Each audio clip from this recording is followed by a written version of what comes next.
arena because all the people assembled were afraid of Daksha. None of them received her well. No one welcomed her, but her mother and sisters, who, with tears in their eyes and with glad faces, welcomed her and talked with her very pleasingly. Hare Krishna. Thank you very much. Rishabhanu Mataji, Shloka, Kripamai Mataji. Hare Krishna, Dandavat Pranam. Saundarya Samprasna Samartha Vartaya Matra cha Matru Subhishcha Sadayam Dattam Saparya Varmasanam Jasa Nadat Pitra Prati Nandita Sati. Hare Krishna.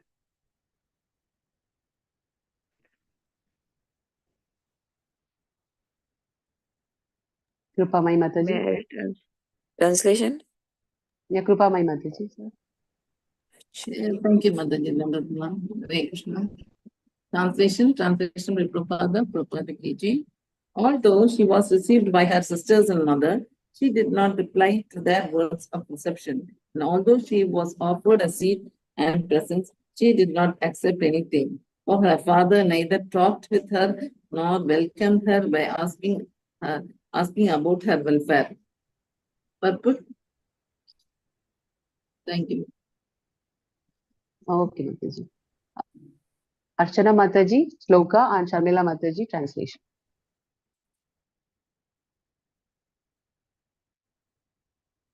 Hare Krishna, Pranam Mataji. Arudrabhagam tamaveshya savaram putra cha deve krudahelanam vidho anadradayajna sadasya dishwari goba lokan iva dakshyadi rusha. Hare Krishna. Hare Krishna. Translation by His Divine Grace A.C. Bhaktivedanta Swami Prabhupada, Srila Prabhupada Ki Jai. Present in the arena of sacrifice, Sati saw that there were no oblations for her husband, Lord Shiva. Next, she realized that not only had her father failed to invite Lord Shiva, but when he saw Lord Shiva's exalted wife, Daksha did not receive her either. Thus, she became greatly angry, so much so that she looked at her father as if she were going to burn him with her eyes. Thank you, Mataji. Hare Krishna. And Surya Mataji, Shloka, Vasudha Mataji, translation. Hare Krishna, Mataji. Jagra samsara vipannaya gira shivadvisham dhuma shamasmayam swatejasa bhuta ganan samuttitan nigrahaya devi jagatobi shrunvataha. Thank you, Mataji. Translation, Srila Prabhupada Ki Jai. The followers of Lord Shiva, the ghosts, were ready to injure or kill Daksha, but Sati stopped them by her order. She was very angry and sorrowful, and in that mood, she began to condemn the process of sacrificial fruitive activities and persons who are very proud of such unnecessary and troublesome sacrifices. She especially condemned her father, speaking against him in the presence of all. Hare Krishna. Thank you very much. Hare Krishna. Devi Uvacha Nayasya Lokesya Tishayana Priya Tatha Priyo Deha Britham Priyatmanaha Tasmin Samastatmani Mukta Vairake Rite Bhavantam Katamah Prati Prayet. Translation by Srila Prabhupada Ki Jai. The blessed goddess said, Lord Shiva is the most beloved of all living entities. He has no rival. No one is very dear to him, and no one is his enemy. No one but you could be envious of such a universal being who is free from all enmity. Yeah. Sharmila Mataji can read the sloka, Mataji. And Surya Mataji translate. Hare Krishna. Doshan paresham hi guneshu sadhavo grananti ke chinna bhavadrisho dvija gunam shafal gun bahuli karishnavo mahattamasteshu avidad bhavan agam. Hare Krishna. Hare Krishna Mataji. Translation by Srila Prabhupada ki jai. Twice born Daksha, a man like you can simply find fault in the qualities of others. Lord Shiva, however, not only finds no faults with other qualities, but if someone has a little good quality, he magnifies it greatly. Unfortunately, you have found fault with such a great soul. Thank you, Mataji. Archana Mataji Shloka, Vasudha Mataji translation. हरे कृष्ण नाश्चर्यमेतत् यत् असत्सु सर्वदा महत् विनिन्दा पुनपात्मवादिषु शीर्ष्या महापुरुषपादपांशुभिर्निरस्त तेजसु तदेव शोभनम्. हरे Krishna. Hare Krishna. Translation Srila Prabhupada ki jai. It is not wonderful for persons who have accepted the transient material body as the self to engage always in deriding great souls. Such envy on the part of materialistic person is very good because this is the way they fall down. This is the way they fall down. They are diminished by the dust of the feet of great personalities. Hare Krishna. Archana Mataji, would like to read the Shloka Mataji, 14th one? You can read it. हरे कृष्ण. यद्व्याक्षरं नाम गिरेरितं नृणां सकृत् प्रसङ्गात् अगमाशु हन्दितत् पवित्रकीर्तिं तम् अलङ्क्य शासनं भवानहो द्वेष्टि शिवं शिवेतर. हरे Krishna. Padma Mataji translation.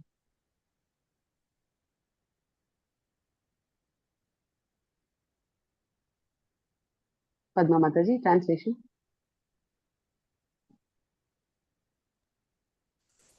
Yeah, okay, Vasudha Mataji. Vasudha Mataji, yeah. Translation Srila Prabhupada ki jai. Sati continued, my dear father, you are committing the greatest offense by envying Lord Shiva, whose very name, consisting of two syllables, Shi and Va, purifies one of all sinful activities. His order is never neglected. Lord Shiva is always pure and no one but you envies him. Hare Krishna. Thank you very much. Hare Krishna. So we have read through from 7th shloka onwards to 14th verse, Matajis. We can go back to the 7th verse. And we know this past time, what is happening in this particular chapter of Bhagavatam. We know that Daksha had arranged a sacrifice and he invited all the demigods, all the sages, except Lord Shiva. And Sati somehow came to know that her father has organized and conducting a big sacrifice. And she had the desire to attend. Although Lord Shiva was not very, positive about Sati also going to attend without invitation. But Sati, feeling that it is my parental home, I can just go whenever I feel like. And she also felt that I can go and meet my sisters and my mother and all my relatives. She just comes there. But of course, the intention with which she comes is different. We will see in the following shlokas. And when she enters the arena, we see here the 7th verse says, when Sati with her followers reached the arena, because all the people assembled, they were afraid of Daksh, none of them received her well. No one welcomed her but her mother and sisters, who with tears in their eyes and with glad faces welcomed her and talked with her very pleasingly. So we know that others also knew that Sati is an exalted personality, the consort of the exalted personality like Lord Shiva, and everybody present there knew that she has to be respected and welcomed, but because they were all afraid of Daksha, and this was the assembly or the sacrifice conducted by Daksha, they were afraid to do it openly. But her mother and sisters, they welcomed her, although she was not invited, but when she walked in, they welcomed her and spoke to her very pleasingly. And Prabhupada writes here, it's due to the natural feelings, they immediately embraced her and with loving feelings, they welcomed her. And Prabhupada mentions here that women as a class are very soft-hearted. Their natural affection and love cannot be checked by artificial means. But the men, they're very learned brahmanas and demigods. So they were afraid of their superior Daksha because they knew that if they welcome Sati, they will displease him. Though they wanted to receive, they did not openly exhibit that.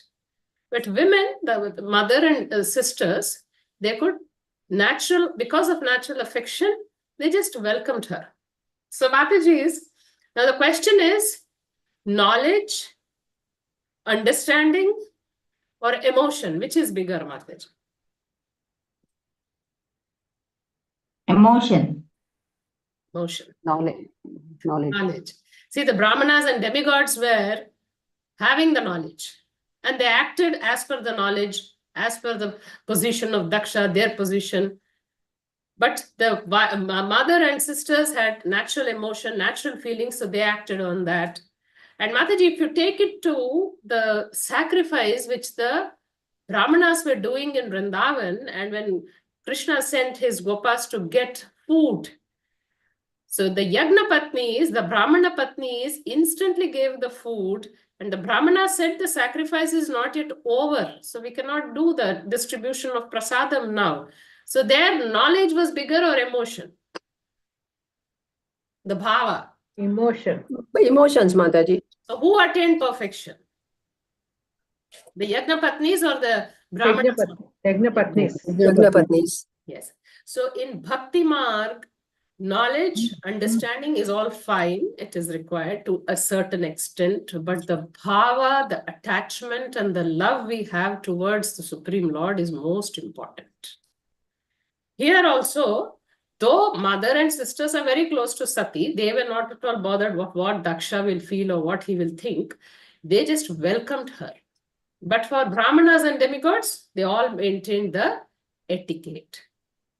So in this particular case, Prabhupada also says, women generally are soft-hearted. Same thing happened with Yagna Patnis. They are soft-hearted, and when they saw the small boys coming and asking for food, they instantly melted away and they gave it. So that is the nature. See, women, they say, are less intelligent or whatever they say, according to Shastra also, for whatever reason, but because they're simple at heart, they are soft-hearted, that attracts the Supreme Lord.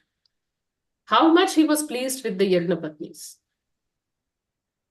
Yes, next shloka, Mataji's. Although she was received by her sisters and mother, she did not reply to the words of reception, and although she was offered a seat and presence, she did not accept anything for her father, neither talked with her, nor welcomed her by asking about her welfare.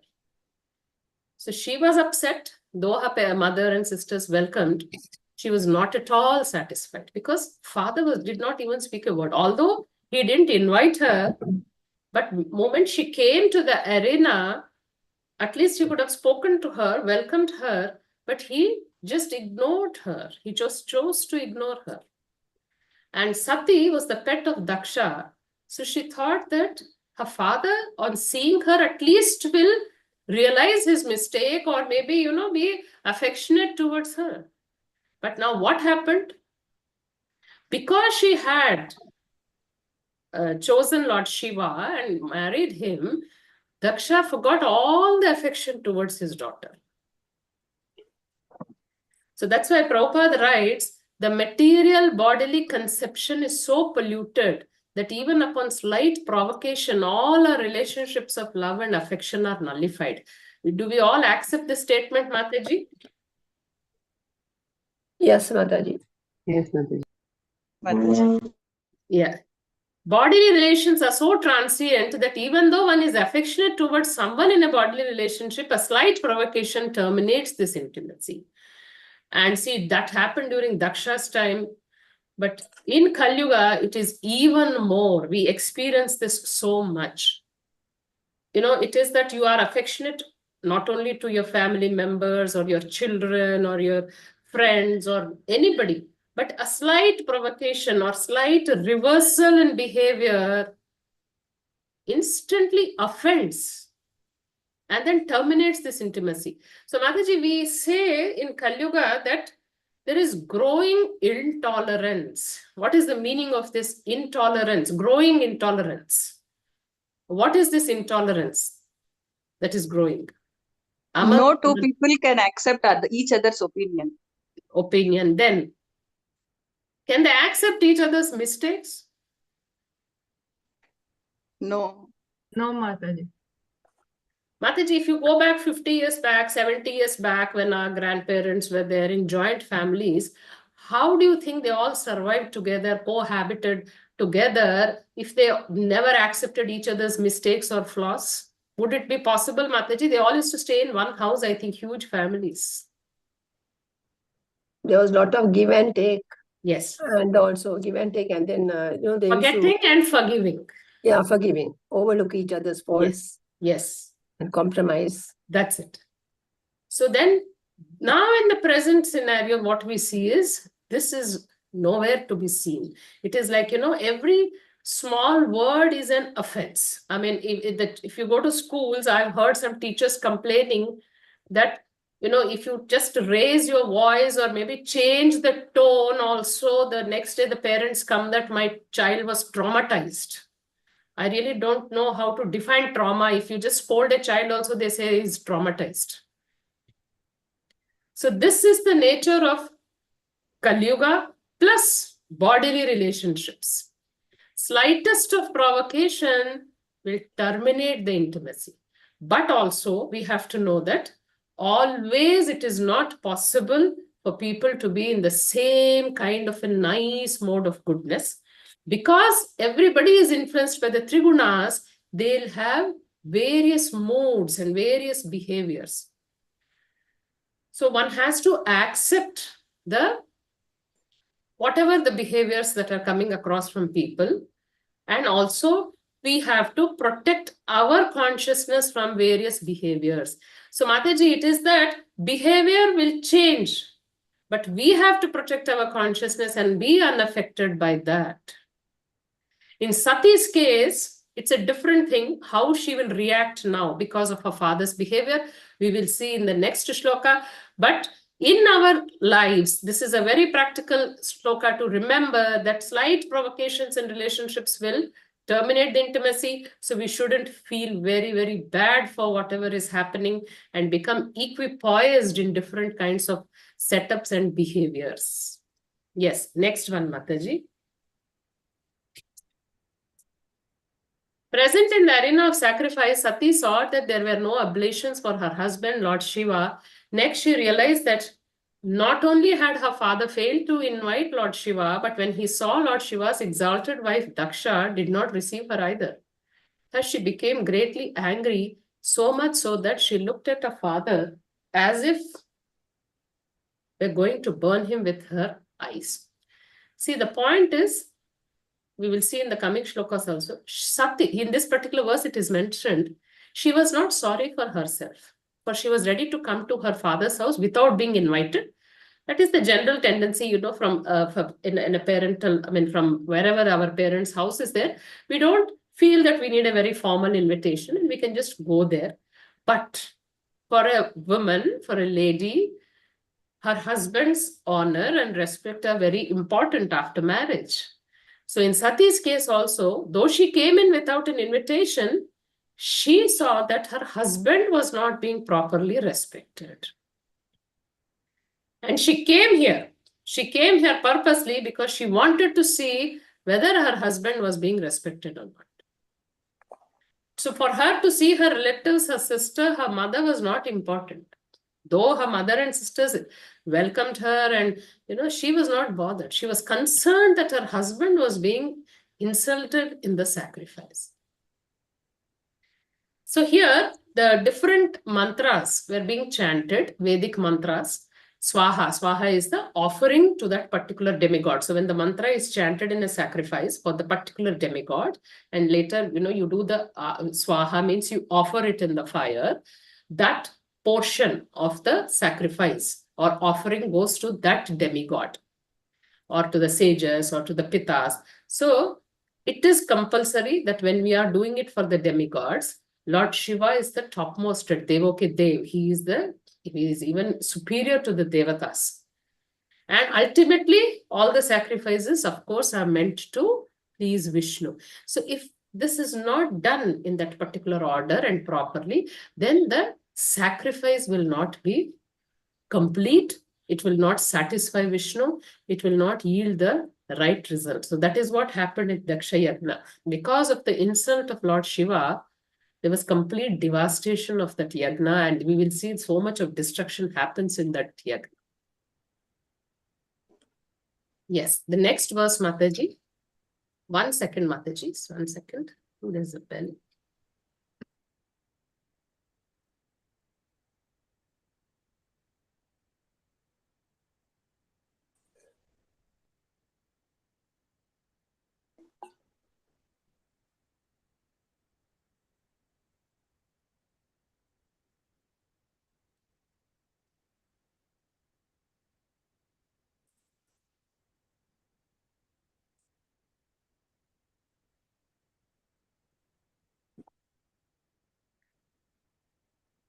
Sorry, Mataji. Yes. Yes. The followers of Lord Shiva, the ghosts, were ready to injure or kill Daksha, but Sati stopped them by her order. She was very angry and sorrowful, and in that mood, she began to condemn the process of sacrificial fruitive activities and persons who are very proud of such unnecessary and troublesome sacrifices. She especially condemned her father, speaking against him in the presence of all. Now, this purport is very important. Now, what is the process of offering sacrifices? It is meant to satisfy Vishnu, who is the Yagna Purusha, who is the Yagnesha, he is the enjoyer of the fruits of all sacrifice. Bhagavad Gita Shloka 5.29, Bhoktaram Yagna Tapasam. Who is the actual beneficiary of all the sacrifices? It is Supreme Lord Vishnu. But in this material world, people do sacrifices for getting material benefits. Of course, it is also part of Vedas, Karma Kanda activities, sacrifices for getting material benefits is also a part of it. But ultimately, if one doesn't please the Supreme Lord Vishnu, the results of that sacrifice will not be as expected. So Prabhupada writes, persons like Daksha, they are actually performing the sacrifice for their own satisfaction, to get material benefits. And he writes very clearly that such sacrifices are condemned here as a labor of love without actual profit. Yes, can anybody tell me what is the meaning of this, Mataji? What are Vedic sacrifices meant for, actually? What are Vedic sacrifices meant for? Just now we told, no, Mataji, to satisfy Vishnu. Okay, satisfy Vishnu, I told. Then Mataji, we see in Bhagavad Gita, the yoga ladder, it starts with, karma kanda, where you do sacrifices for getting some material benefits. Then you rise to, sakama. That means karma kanda is the sakama. Then you come to nishkama. Then you come further up from jnana, dhyana, bhakti, prema, whatever it is. So Mataji, when we are doing sacrifices, it is to satisfy Vishnu, to get material benefit, we understood. But does that stop at that? Do Vedic injunctions say that do sacrifices, get your material benefit and stop at that? No. What is the actual purpose of doing a sacrifice?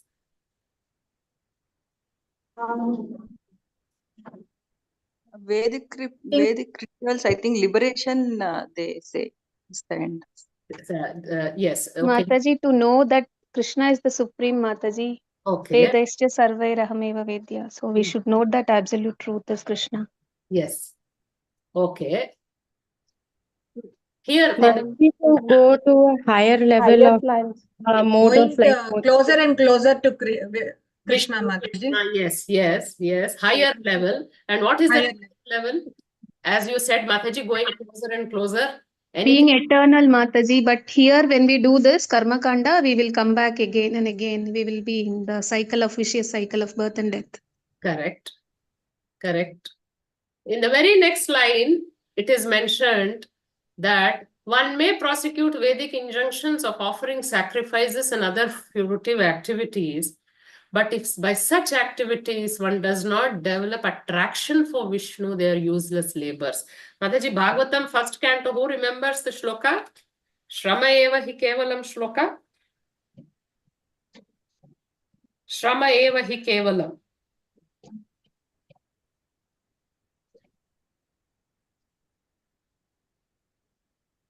Does anybody remember 1.2.8?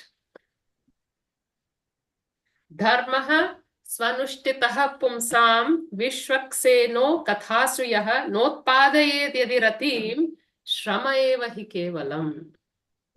The occupational activities a man performs according to his own position are only so much useless labor if they do not provoke attraction for the message of the personality of Godhead. So there are our occupational activities. We have the Varna and Ashrama Dharma activities, and performing sacrifice is one of the activities which the Grahasthas also have to do. And what people of different Varnas also have to do. But whatever occupational duties one is doing, it's going to be useless labor if you do not provoke attraction, if they do not provoke attraction for the message of the personality of Godhead. So this Vedic sacrifices, when they were being conducted, even it could be a Karmakanda sacrifice itself, the Ritviks or whoever performs those yagna, when they used to perform the sacrifice, they also used to give the jnana. So gradually from Karmakanda, the people used to rise to Nishkama. Then they, of course, they were continuously getting knowledge from those priests. And then they would get the actual knowledge, to not have any material desires, and develop attraction towards the Supreme Lord and serve him as a servitor. So in that sense, in this yoga ladder, they used to progress. They used to get jnana, then they used to go to dhyana, and then they would develop prema, bhakti, whatever it is. And then they could go for moksha. So that was the way the Vedic injunctions or Vedic sacrifices were arranged, so that gradually they'll come to the level of liberation by getting the knowledge. But if doing all these activities cannot develop attraction towards Vishnu, then whatever activity we have done is a useless labor, because we will get the benefit, material benefit for which we are doing the sacrifice. But we know material benefits, material whatever it is a very temporary thing. And with this body, we have to leave it and leave. That's all, we have to go. So now, Lord Shiva, he is an exalted personality, we know. He is the Guna avatar.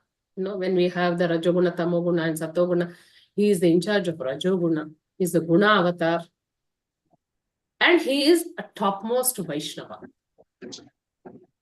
And in that scene, if you see, Sati's father, Daksha, was not offering the share of the sacrifice to Lord Shiva, who is the avatar, who is the Guna avatar, who is the supreme-most Devata. And apart from that, he was the greatest devotee, Vaishnavanam Yathashambhu. So, Prabhupada says, Sati's action here is justified.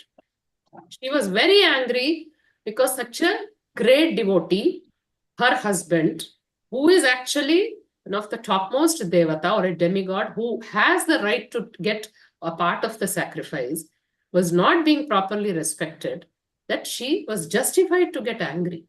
So that's what, wherever a Vishnu, a Lord Vishnu or Krishna or a Vaishnava is insulted, one should be angry. So this is what Mahaprabhu always said, that though non-violence, meekness, humility are important, but if a Vaishnava or Vishnu is blasphemed or disrespected or insulted, one should immediately get angry.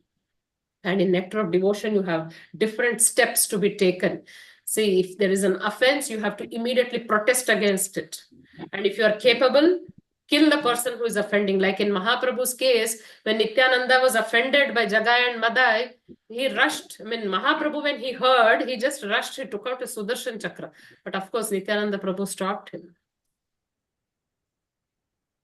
So if that anger has to be used. See, that's what it is written. Krodha bhakti dveshi jane.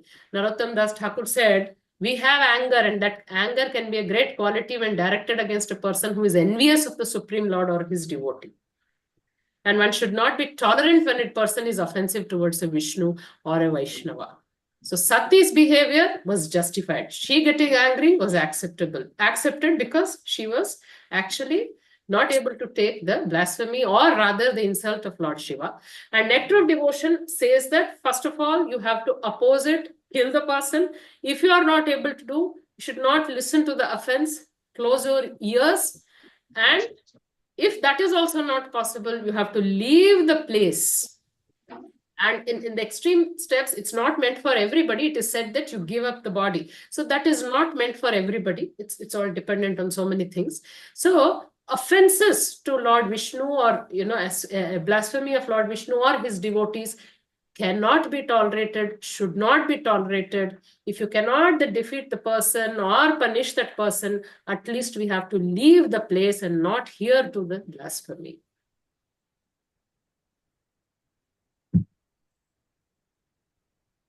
Actually, Sati's anger against her father was quite applaudable. That's what Prabhupada says. Actually, a father is the most respected personality for the children. So children are not supposed to even have a verbal duel or oppose the parents. That's what is told in Shastra also. One should be very respectful towards father and mother. But in Sati's case, it was completely different now, because Daksha had insulted a great devotee, a great personality like Lord Shiva. And we know about anger. Anger being a great quality. We know about Hanumanji also, who used his anger to do whatever he did in Lanka. Because he is the servitor of the Lord, Ramachandra. And when Ravan or anybody else was blaspheming Lord Rama, whatever Hanuman did was right. Anger also can be used in the service of the Lord. But that anger, what they are having or using, is different from the anger generally people in this material world have. Mataji, why do we get angry? Do we get angry because Lord is blasphemed or devotee is blasphemed? Has anybody faced such an instance?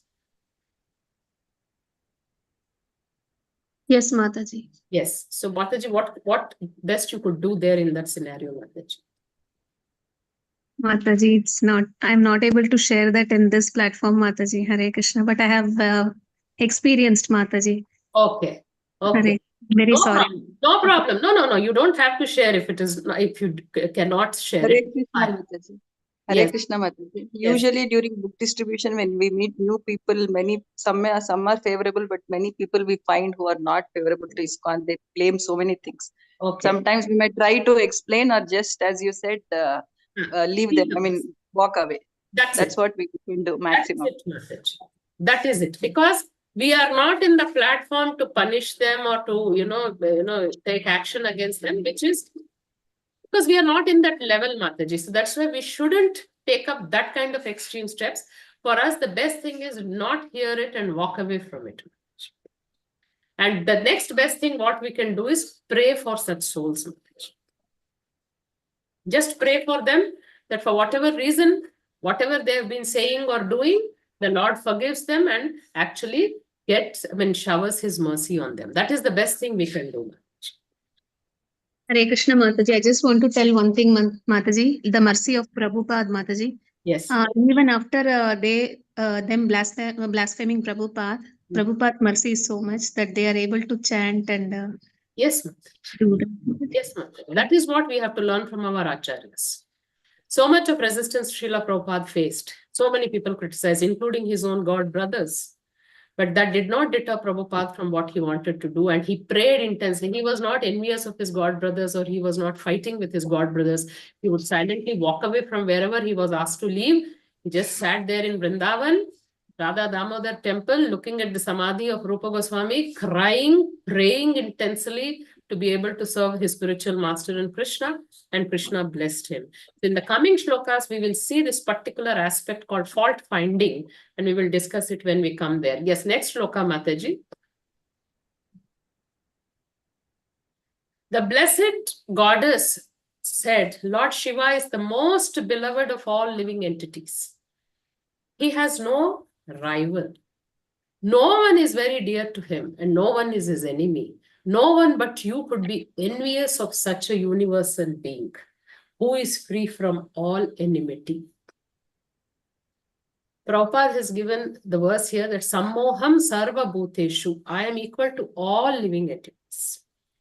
Shiva is the Guna avatar of the Lord. He has the same qualities as the Supreme Lord. So he has no enemies, no friends. He is neutral to everybody.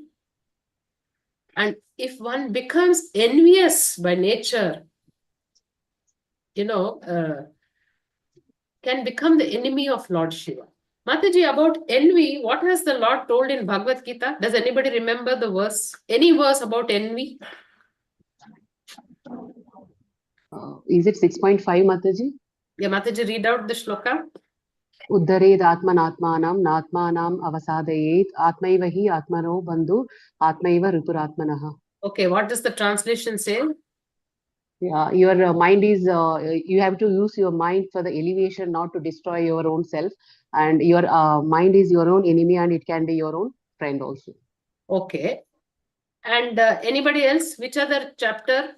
Envy, Lord? Mataji, Krishna addresses Arjuna as anasuyave, non-envious. That is why I'm giving you the knowledge of Bhagavad Gita. Okay. Whoever is not envious of the Lord will be actually eligible to receive this knowledge. Then, in the 12th chapter itself, directly the Lord speaks about Adveshta sarva bhutana. Yes. Maitra karunevacha Nirahankara. sukhakshami. So one who is not envious, but is kind to all living entities, who does not think himself a proprietor and is free from false ego, who is equal in both happiness and distress, who is tolerant, always satisfied, self-controlled, and engaged in devotional service with determination, his mind and intelligence fixed on me, such a devotee of mine is very dear to me. So envy is one quality which will push us away from the Lord, push us, the souls, away from the Lord. Envy of other living entities, envy of the Lord also. In this case, Daksha is envious of Lord Shiva. And if they are envious, we say, okay, we accept the Supreme Lord, we accept him, the Devatas, but we are envious of other Jivas. So will the Lord be happy? No. Will the Lord be happy? No, Mataji. So this is most important. Envy is one characteristic or quality with which we have to protect ourselves. Mataji, even in spiritual practices, somewhere the envy can come up. Does anybody have experience or any kind of maybe an example for envy in spiritual practices? Many times, Mataji. Yes. So Mataji, what do we do to overcome that? Mataji, we pray to Lord Mataji that we are not feeling, but we have for other Matajis or Prabhujis we have is not good. Yes. Please me to come out of it, Mataji. Yes. Yes. Mataji, sometimes when it comes to seva, yes, they don't want to give. They think that seva belongs to them only. They don't want to share. Yes. Many times I've come across this. Yes. And then knowing that person's that mentality, yes, without fighting, because we have learned, just move out of it. Then I used to find something else, and it happens with Krishna's mercy. I used to get better seva. That's it, Mataji. This is the understanding we should have. That for whatever reason, if we are facing an obstacle in our spiritual path, in doing temple sevas or doing any sevas, and we should think that somewhere I am now being put in this condition for whatever reason, I'll try to find whatever the other sevas, I'll keep doing, and then Krishna's mercy will flow even more, because Krishna ultimately is not seeing what seva you're doing. He is just seeing your bhava, Mataji. Mataji, and also we get a lot of satisfaction in that seva also. We feel happy. Yes. Without feeling, oh, I didn't get that seva, I feel sad. No, yes. In fact, you feel more content. Yes.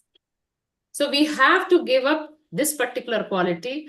Otherwise, it will affect our consciousness to such an extent that maybe sometimes we may get frustrated and end up not doing any sevas. This has happened with many people because of the behavior or the attitude of devotees.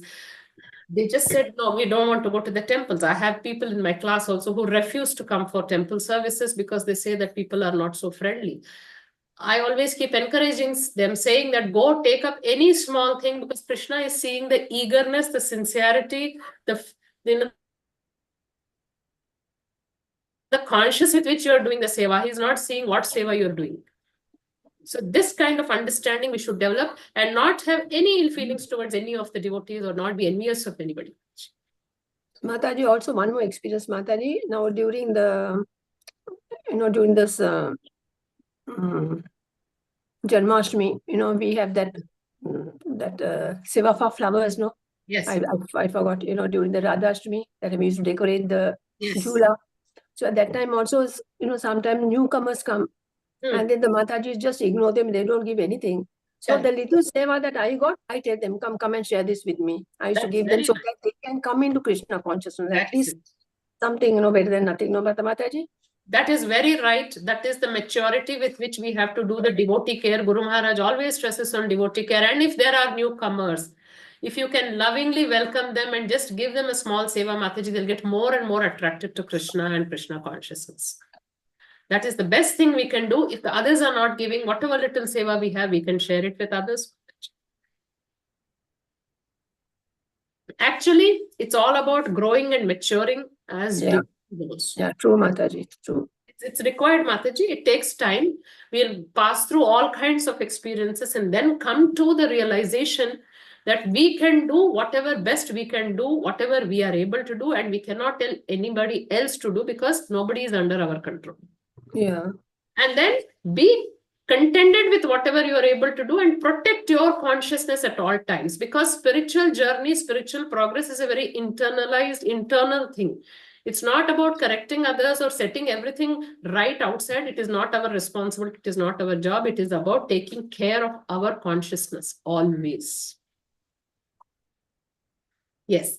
The next verse we will go, Mataji. I think we have to finish another. Which is the shloka number, Mataji? 12. Okay. Twice born Daksha, a man like you can simply find fault in the quality of others. Lord Shiva, however, not only finds no faults with others' qualities, but if someone has a little good quality, he magnifies it greatly. Unfortunately, you have found fault with such a great soul.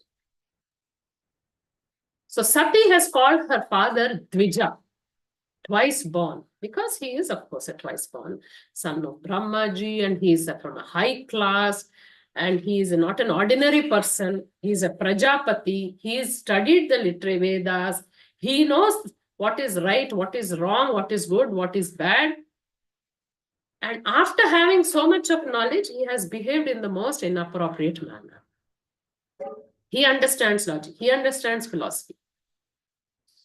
So Daksha's daughter is now putting up the argument that you have this fault-finding tendency. You're a highly qualified person, but you have this fault-finding tendency because of which he is actually going to degrade himself.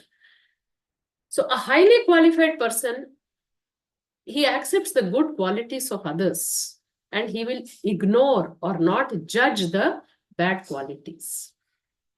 About fault-finding, where in Bhagavad Gita Krishna has spoken, Matajis?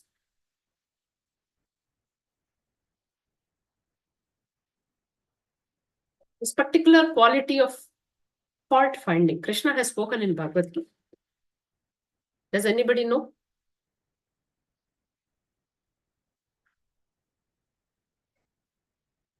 Okay, 16.2. Divine and demonic natures, 16th chapter, 2nd verse. It is mentioned here that fault finding, aversion to fault finding is a divine quality. In the translation, it is written that the Supreme Personality of Godhead said, fearlessness, purification of one's existence, cultivation of spiritual knowledge, charity, self-control, performance of sacrifice, study of the Vedas, austerity, simplicity, non-violence, truthfulness, freedom from anger, renunciation, tranquility, aversion to fault-finding, compassion for all living entities, freedom from committedness, gentleness, modesty, steady determination, vigor, forgiveness, fortitude, cleanliness, and freedom from envy and from passion for honor. These transcendental qualities of son of Bharata belong to godly men endowed with divine nature. So Sati putting up a logical argument to her father that you are a Dvija, you are an exalted personality. So aversion to fault finding. You shouldn't find faults. And he is finding faults with the most purest of the personality like Lord Shiva. Mataji, we can go back to the shloka. So this fault finding tendency causes downfall. And in this case, Prabhupada writes, among the uncommonly good souls, there are still gradations. And the best good soul is one who accepts an insignificant assent of a person and magnifies that quality. Now, why is she saying that Shiva, even there are gradations in good souls. Uncommonly good souls are there. In that also, highest souls, a little lesser, the different gradations of good souls are also there. She says Lord Shiva is the topmost and the purest of soul. He is Ashutosha. That means who is very, very easily satisfied. He sees the least quality in a person and he magnifies it. That is the nature of people having divine qualities. That is the nature, that's the transcendental nature actually. Glorifying the smallest of quality, that is the transcendental nature because the Lord also does this. He sees the least qualification. He sees the smallest of good quality and showers the biggest of mercy, gives the biggest of benedictions. Can anybody give example, Mataji? The least thing he saw and gave the biggest benediction. Any examples? Sudama. Sudama. Yes, then? The fruit vendor. The fruit vendor who came. Fruit vendor. Yeah. Mataji, they were all favorable at least to Krishna. Putana, Mataji, Putana. Why did he give her, Goloka and, actually to go back to Goloka and be his nurse there? What was the smallest thing he saw in her, Mataji? Mother, he appeared as if Yashoda Mata. That's it. Her intention was to kill him. But moment she took that baby in the hand and she saw the beauty of the child, she says, I wish I had a son like him. That is the only qualification. And she got Goloka. So here, that is the quality of exalted personalities. They see the least of the things and they magnify the good and they never focus on the evil or the whatever the other qualities. Like how here the Prabhupada has given the example of Bhasmasur. Once a devotee of Lord Shiva wanted the benediction that whenever he touched someone on the head, that person's head would at once be separated from his tongue. And Lord Shiva agreed. And we see the other part of it, where he wants to try it on Lord Shiva itself. But Lord Shiva considered the devotee's good quality in worshipping and satisfying him and granted the benediction. This is the nature of Lord Shiva. Mataji, you see so many demons get benedictions from Lord Shiva. Anybody who does tapasya to Lord Shiva, they will get something or the other. We see in Mahabharata also, Jayadratha also sat and satisfied Lord Shiva. What is the benediction he got, Mataji? Remember who is Jayadratha? In Mahabharata, what was his role? He stopped that Pandavas getting others to get inside the Chakravyuha. Because of him, Abhimanyu had to die. Yes. What was the benediction he got from Shiva? His head drops in He cannot be killed by anyone except his father. Except? Except his father.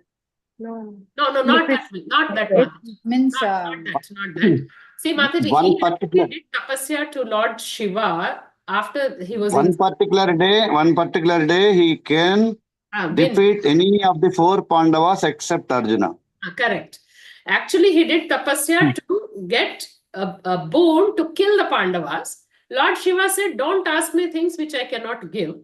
But because you have done tapasya to me and pleased me, I will give you a benediction that one day you will defeat 4 Pandavas except Arjuna. And that was the day when Abhimanyu entered the Chakravyuha and he gets killed because Jayadratha was able to stop the other 4 Pandavas. Otherwise, it was not possible for Jayadratha to stop Bhima or anybody, Yudhishthir. But because of Lord Shiva's benediction that day, he could stop.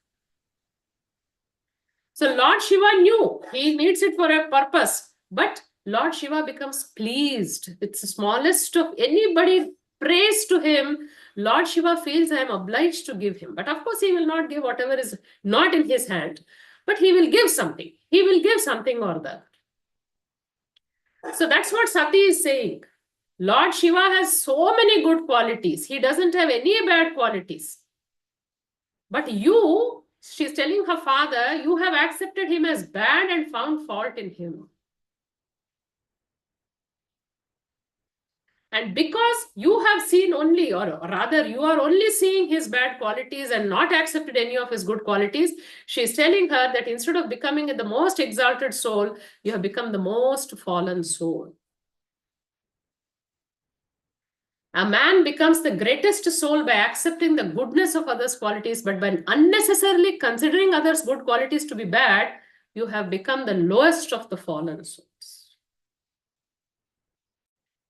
So Mataji, this Shastras always mention very clearly about fault finding, about criticizing others, because this will unnecessarily degrade our consciousness, accumulate or add sins to us, and cause our downfall. So one should always be away from fault finding tendencies. Even if we come across that, we have to choose to see only the good aspects. Guru Maharaj always says there will be good and bad in a person, because we are all in the material world and still not attained the purified state.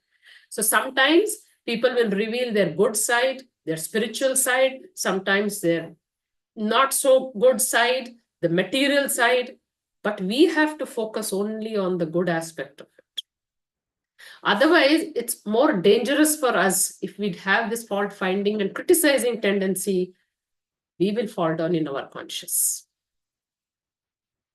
Yes, next verse, Mataji.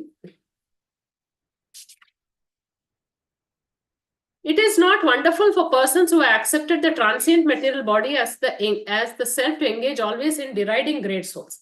Such envy on the part of materialistic persons is very good, because that is the way they fall down. They are diminished by the dust of the feet of great personalities.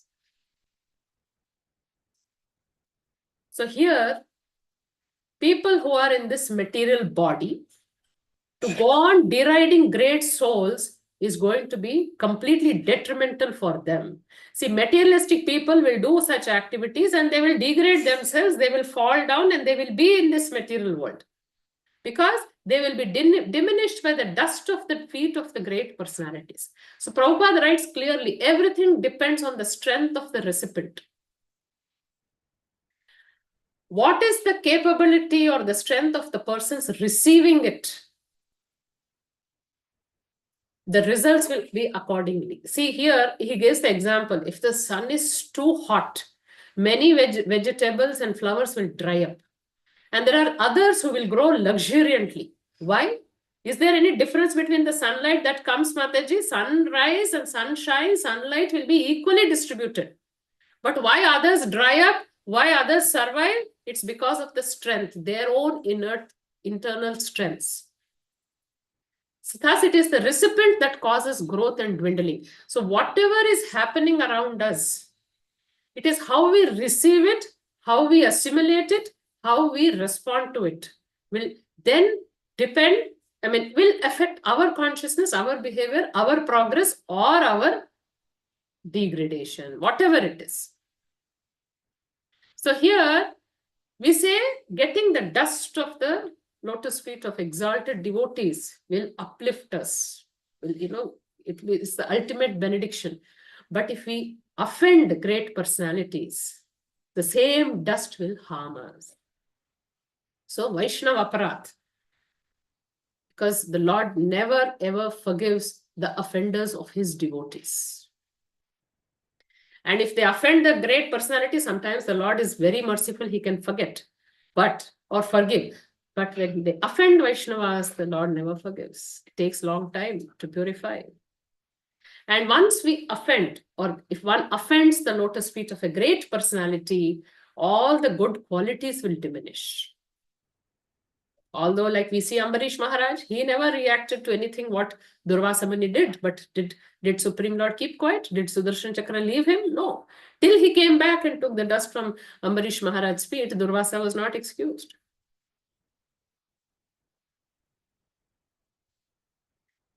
So Krishna, Prabhupada writes, Krishna does not excuse offenses to the dust of that great soul's feet, just as one can tolerate the scorching sunshine on one's head, but cannot tolerate the scorching sunshine on one's feet. An offender will glide down, and he will naturally, because of his tendency of fault finding, envy, he will go on committing offenses at the feet of great souls. And then what happens? They will ultimately end up in hellish conditions. And why do they actually offend? It's because of false identification with this impermanent body. Daksha was completely, attached to the bodily conception. He felt he's an exalted personality. He has a beautiful daughter. They are having a reputed background and family. And Shiva is is kind of a, a mendicant or a sannyasi or whatever. He was living in, in graveyard. So he had a different opinion of Lord Shiva. He could never see the pure good qualities of Lord Shiva. So he offended Lord Shiva. Because if you see the dressing of Lord Shiva, which is described, he was with ashes, he used to be a serpent, and he used to be, in that lion skin or deer skin was his clothing. He was not even properly dressed. So as a father, he was very offended. But Daksha is a realized soul. He is a Prajapati. He is a Dvija. He should have seen the topmost qualities of Lord Shiva. And he thought, because he's the father of Sati, he is superior to Lord Shiva, and he thought Shiva is not a good match for his daughter, based on bodily identification, based on bodily concept of life. So most offenses or mistakes happen because of bodily identification. Yes, next shloka, the last shloka for today. Sati continued, my dear father, you're committing the greatest offense by envying Lord Shiva, whose very name, consisting of 2 syllables, she and va, purifies one of all sinful activities. His order is never neglected. Lord Shiva is always pure, and no one but you envies him. Shiva, Prabhupada writes, Shiva means it's like, Shiva means mangal or auspicious. Like how within the body the soul is auspicious, Shiva means auspicious. Actually, Sati is telling you're doing a great offense by insulting Shiva. He is the most auspicious. Taking his name itself purifies everybody and everything, every soul. So what Prabhupada here writes is that even devotees of Lord Shiva, they will gradually come to the platform of spiritual realization, because taking the name of Shiva will purify them. But if they are not intelligent enough and they stop, and then he stops at that point, only realizing that he's spirit soul. So we have the Advaitavadis, who have a different philosophy. So you need a certain kind of intelligence to go beyond, understanding of the philosophy. So now here, Prabhupada writes, if he is intelligent enough, however, he should continue to act in the way of Lord Shiva. Lord Shiva is always absorbed in the thought of Vasudeva. Lord Shiva is always in meditation on the lotus feet of Vasudeva. So some people just meditate on Lord Shiva and they're absorbed in the thoughts and they stop at that. But there are people who have to, that's what he's mentioned, that you have to follow the instructions of Lord Shiva or see what he does. He himself is meditating on Vasudeva. And whoever prays to Lord Shiva, who is the topmost Vaishnava, to help them get the ultimate knowledge, learn the absolute truth, and serve as the servitors of the Supreme Lord, Lord Shiva will bless them and take them forward. And he is the Guna avatar. So Lord Shiva in the Shiv Puran is mentioned as and worshipped as the topmost.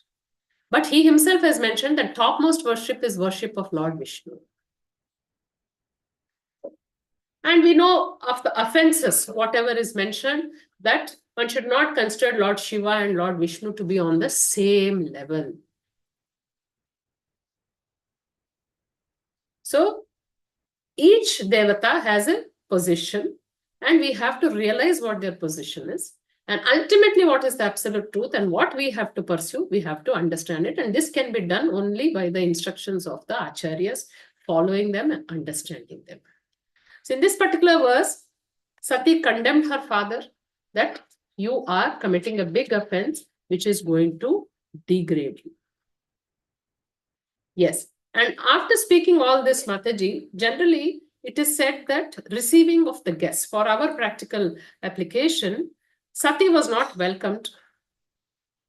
And, she of course was not bothered because she came in without an invitation, but she felt very offended for her husband.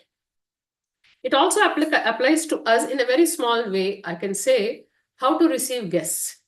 Bhagavatam has clearly mentioned the respect one has to offer to guests, whether they are enemies, whether they walk in without invitation or whether after invitation. And what happens if you offend somebody who comes home? In the 5th canto, Mataji, you can just show 5th canto, 26th chapter, the descriptions of various hells. 35th verse speaks about householder receiving guests. You can just open the verse. I can read it. Canto, which chapter, Mataji? 5:26:35.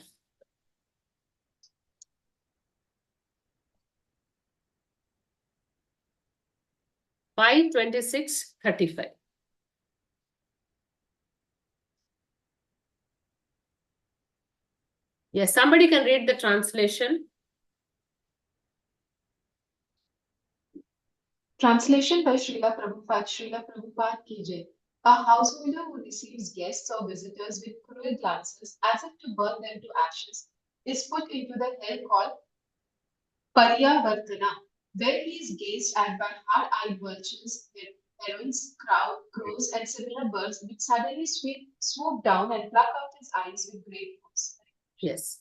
According to Vedic etiquette, even an enemy who comes to a householder's home should be received in such a gentle way that he forgets that he has come to the home of an enemy.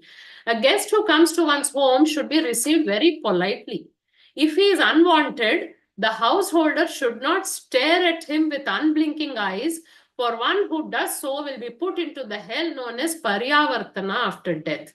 And there are many ferocious birds like vultures, crows, and herons will suddenly come upon him and pluck out his eyes. It's not to scare anybody, Mataji, but generally we all have experiences in our lives that sometimes we don't like people, though sometimes we may not invite, somebody else would have invited to our house. We have other family members who would be okay with them coming. What should be our behavior when we see that unwanted people or people whom we don't like have come? Clearly it is mentioned, don't stare at them, don't acknowledge their presence, just be silent, ignore and you be away. Mataji, everything in the Shastra speaks about rectifying our behavior, actually doing the right things so that we don't add up negative karma to ourselves. So this is a very high standard they have mentioned, that even if an enemy comes, nowadays nobody will walk in like that. But even if there is somebody who you don't like comes, we need not express it. We need not stare at them. We did not show angry looks. We just choose to ignore them. And instead, in the heart, we can just chant the Maha Mantra or think of Krishna or Vishnu. Because if we add karmas to ourselves, definitely we are the ones who are not going to progress spiritually. Yes. Any doubts in this, Mataji? It's 10:40. We can stop.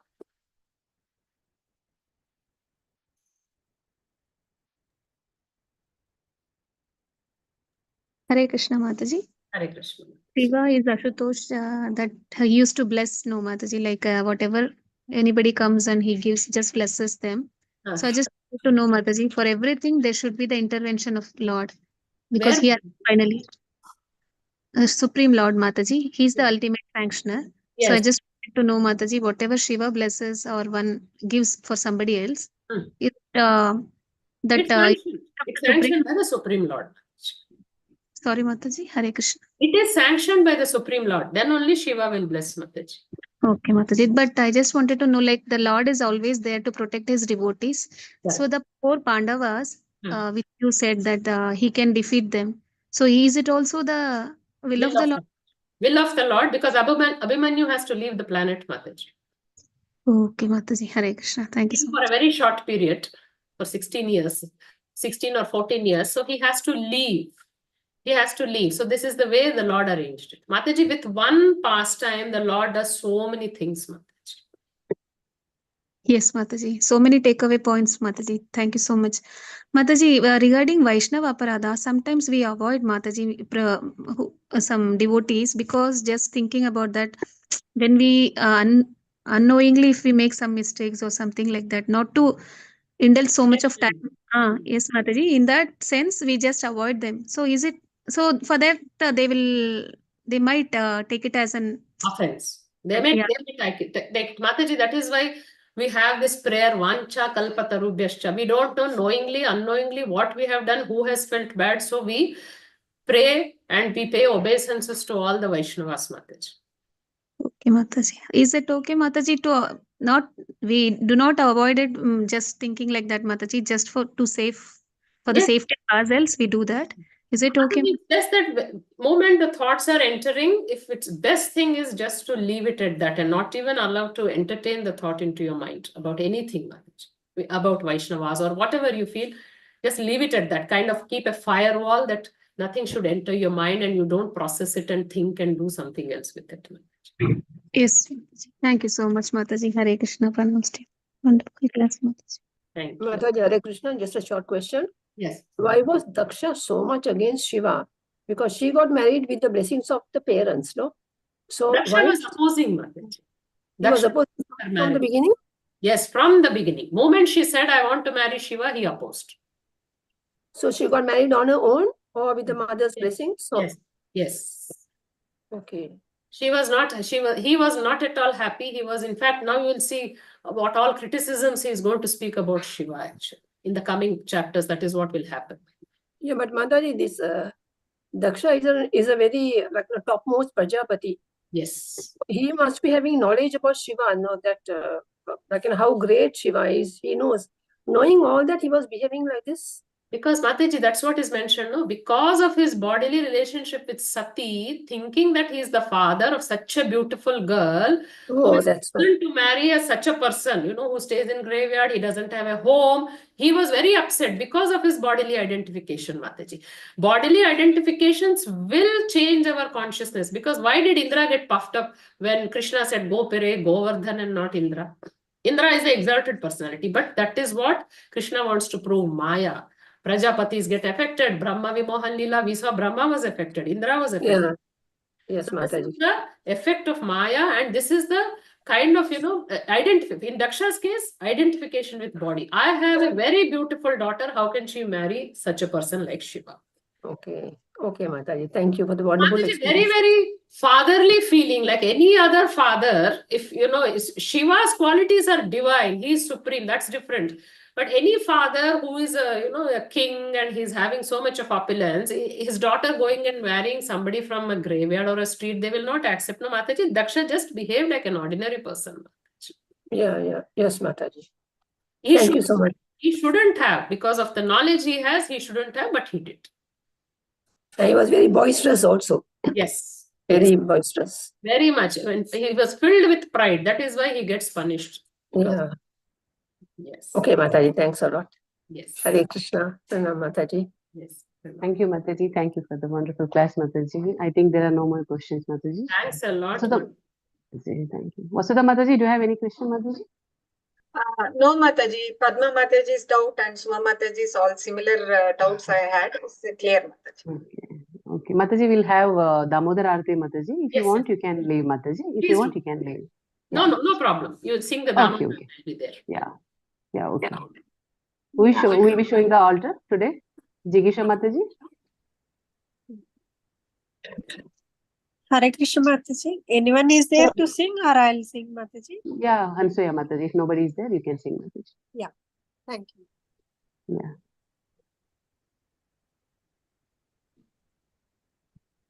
Jaya Radha. Shall I start, Mataji? Yes, Mataji. Jaya Radha Damodara Radha Damodara Radhe Namamishwaram Sachidananda Rupam लसत्कुण्डलं गोकुले ब्राजमानम् यशोदाभिलोकलाब्धममानम् परामृष्टमस्यन्ततो धृत्यगोप्या हृदं तं मुहुर्नेत्रा युग्मं रुजन्तम् कराम्भोजयुग्मेन सतङ्कनेत्रम् मुहुश्वासकम्पत्रिरेखाङ्ककण्ठ स्थिताग्रैव दामोदरं भक्तिबद्धम् इति दृक्स्वलीलाभिरनन्दकुण्डे स्वघोषं निमञ्जन्तमख्यापयन्तम् तदीयेषु तज्ञेषु भक्तर्जितत्वम् पुनः प्रेमतस्तं शतावृत्ति वन्दे वरं देवमोक्षं न मोक्षं वदिं वा न चान्यं वृणेऽहं वरसदपीह इदं ते वपूर्णद गोपालबालम् सदा मे मनस्य वीरसं किमन्यै इदं ते मुकाम्बोजमत्यन्तनीलै व्रतं कुन्तलै स्निग्धरक्तस्य गोप्या मुहुर्चुम्बितं बिम्बरक्तादरं मे मनस्या विरस्ता अलं लक्षलाभै नमो देवदामोदर अनन्त विष्णो प्रसीद प्रभो दुःखजलाब्धिमग्नम् कृपादृष्टिवृष्टितिथि नमतानु गृहाणि समामज्ञ मे दक्षदृश्या कुबेरात्मजौ बद्धमुतय यद्वत् त्वया मोचितौ भक्ति भजौ कृतौ च तथा प्रेम भक्तिं स्वकाम्य प्रयच्छ न मोक्षे ग्रहो मे स्थितमोदरेह नमस्ते स्तुदाम्ने सुरदीप्ति दाम्ने त्वदीयोदरायाद विश्वासदाम्ने नमो राधिकायै त्वदीया प्रियायै नमो अनन्तलीलाय देवाय तुभ्यम् नमो राधिकायै त्वदीया प्रियायै नमो अनन्तलीलाय देवाय तुभ्यम् नमो राधिकायै त्वदीया प्रियायै नमो अनन्तलीलाय देवाय तुभ्यम् हरे कृष्णा कृष्णा कृष्णा हरे हरे हरे राम